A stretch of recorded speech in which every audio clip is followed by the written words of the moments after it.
আজকে নিয়ে আসলাম ঠান্ডা ঠান্ডা অসম্ভব মজাদার রেসিপি। আসসালামু আলাইকুম সুপ্রিয় দর্শক, কেমন আছেন সবাই? আশা করি সবাই ভালো আছেন। আপনাদের জন্য অনেক মজাদার এবং অনেক সুস্বাদু ব্রেড মালাই রেসিপি নিয়ে আসলাম আজকে। এই ঠান্ডা ঠান্ডা ব্রেড মালাই রেসিপিটা যদি একবার আপনি খান, আপনার আত্মা পরাণ সব কিছু ঠান্ডা হয়ে যাবে। আরেকটি কথা আমার সুপ্রিয় দর্শকদের বলে যাচ্ছি, আমার ভিডিওটি কে কোন জায়গা থেকে দেখছেন অবশ্যই কমেন্ট করবেন। যদি আমার ভিডিওটি ইউটিউব চ্যানেল থেকে দেখেন তাহলে অবশ্যই সাবস্ক্রাইব করে সাথে সুন্দর একটি কমেন্ট করে যাবেন।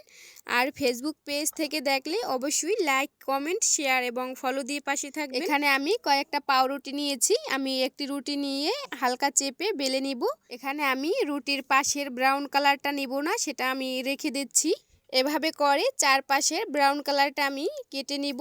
তারপরে বেলনা দিয়ে আবারও বেলে নিব।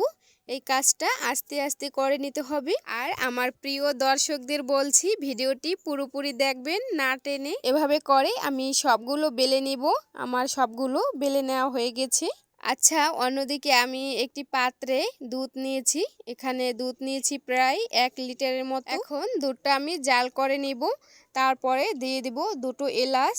তারপরে আবারও দিয়ে দিব পাউডার দুধের 1 কাপ দুধ। এই লিকুইড দুধটা যখন হালকা গরম হবে তখন আপনি পাউডার দুধটা দেবেন, তা না হলে পাউডারের দুধটা দলা পেকে যেতে পারে। তারপরে দিয়ে দিব আমি 1/2 কাপের মতো চিনি। চিনিটা আপনাদের পছন্দ মতো দিতে পারেন, কারণ গুঁড়া দুধেও তো চিনি থাকে আর ব্রেডগুলোতেও মিষ্টি মিষ্টি লাগে খেতে, তাই সব মিলিয়ে চিনিটা আপনাদের পছন্দ মতোই দিতে পারেন। এখন আমি এখান থেকে প্রায় অর্ধেকের মতো দুধ উঠিয়ে নিব।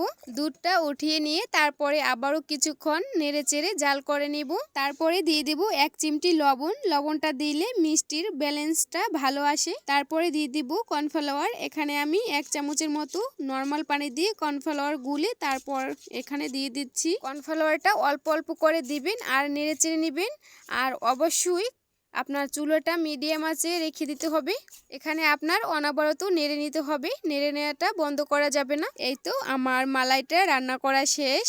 আচ্ছা, ওই যে আমি ব্রেডগুলো বেলে রেখেছিলাম সেখান থেকে একটি ব্রেড নিয়ে নিয়েছি। এখন ব্রেডের উপর একটি পাশ থেকে আমি মালাইটা দিয়ে দিব। মালাইটা দেওয়ার পরে রোলের মতো করে পেঁয়াজ দিয়ে দিব। এখন সামনে যে জায়গাটা আছে সেখানে আগে যে ওই দুধ আমি উঠিয়ে রেখেছিলাম না, সেগুলো দিয়ে তারপরে আটকিয়ে দিব। আপনারা মনোযোগ সহকারে দেখবেন আমি কাজটা কিভাবে করেছি। এই তো আমার একটি মালাই রোল রেডি।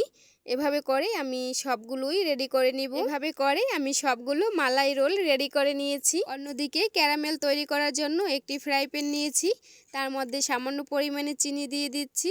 ক্যারামেলটা হয়ে গেলে দিয়ে দেব আগে থেকে জাল করা দুধ। ক্যারামেলটা দেওয়ার কারণ হচ্ছে দুধের কালারটা ব্রাউন কালার আসবে আর খেতেও ভারী মজা হবে। তারপরে দুধটা ঠান্ডা করে দিয়ে দিব মালাইয়ের মধ্যে। দুধটা দিয়ে তারপরে উপরে কিছু কাজু বাদাম দিয়ে দিব। এই তো পুরোপুরি রেডি হয়ে গেল আমার মালাইয়ের রোল রেসিপি। এখন আমি নর্মাল ফ্রিজে 1 ঘন্টার মতো রেখে তারপরে পরিবেশন করে নিব। এরকম ঠান্ডা ঠান্ডা ব্রেড মালাই রোল যদি হয় তাহলে কার না ভালো লাগে। এই রেসিপিটা আপনারা অবশ্যই বাসায় ট্রাই করে দেখবেন, কারণ এটা খেতে অসম্ভব মজা। আমি আপনাদেরকে একটি ভেঙে দেখিয়ে দিচ্ছি কি সুন্দর নরম তুলতুলে হয়েছে। আজকের মতো এই পর্যন্তই, দেখা হবে নতুন কোনো ভিডিওতে। আল্লাহ হাফেজ।